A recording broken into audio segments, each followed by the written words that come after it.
Our Prophet ﷺ called this group the worst of the creation, even though right before he said they recite the Qur'an. So these are not non-Muslims he's talking about. These are people who believe in the Qur'an and recite the Qur'an. And in this hadith the Prophet ﷺ said, they call to the book of Allah, but they have nothing to do with the book of Allah. They call to the Sharia, but they have nothing to do with the Sharia. Pay attention to the words of our Prophet ﷺ. He is predicting a group that is calling to the book of Allah, to the Sharia, but he himself said they have nothing to do with the Sharia. And our Prophet ﷺ said, those who fight them are closer to the book of Allah than they are. Meaning those who oppose these groups, they have more to do with the Sharia than this group. Our Prophet ﷺ predicted in the hadith in Musnad Imam Ahmad that this group will continue to rise forth until the Day of Judgment.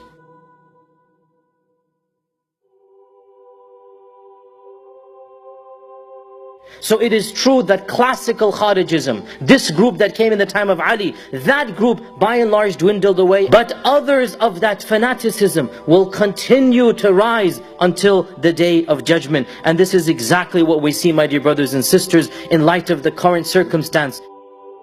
Hundreds and thousands of those who oppose these groups, Sunni and Shia, Muslim and non-Muslim, men, women and children, they have all been butchered by these people who are claiming to want the Sharia, claiming to want the Khilafah, claiming to want the book of Allah subhanahu wa ta'ala. And yet exactly as our Prophet ﷺ said, their speech is flowery, but their actions have nothing to do with me. Exactly as our Prophet ﷺ said, their actions demonstrate they leave this religion like an arrow leaves its prey. Just like the Kharijites of old, anybody who opposes them, automatically he becomes a kafir.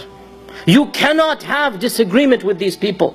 And wallahi, I and every single da'i and caller to Islam who has criticized them, look at our Twitter accounts that respond back to us and Facebook comments from the supporters of this group. You kafir, you sellout, you American dog, you this, you that. There can be no disagreement. Instantly you become a non-Muslim. And I have gotten death threats myself, and I know others who have criticized them have gotten death threats online from these fanatics. Subhanallah, we are only saying don't kill innocent people. Even if you disagree with this, does that mean you're going to now call us kafir and munafiq? But this is the mentality of Kharijites, that it's black and white, the world. You're either with us or you're against us. And this is not the mentality of a Muslim with a different opinion. Ya akhi, our religion has differences of opinion in it. Suppose I disagree with one act, doesn't make me a non-Muslim.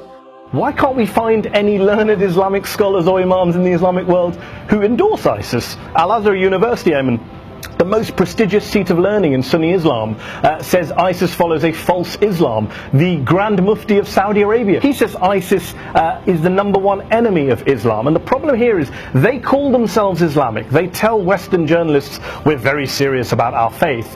And we kind of believe them and start doing their PR for them, which I think is a mistake. Islam is already under the pump. Media spreading a very, very, very, very dangerous wave of Islamophobia.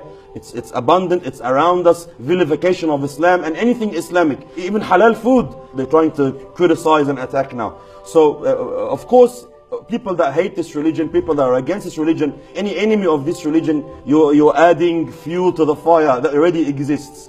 Of course, it's a negative image, it's something that we completely distance ourselves from, and it has nothing to do with the 1.7 billion Muslims around the world. We cannot even say that these people are a minority. They're less than a minority. The numbers compared to the total population of the Muslim world is completely insignificant, but unfortunately because of the media attention they are getting and the propaganda that they are doing now and causing, people are assuming that this is Islam and this is our beautiful religion, when it's completely the opposite.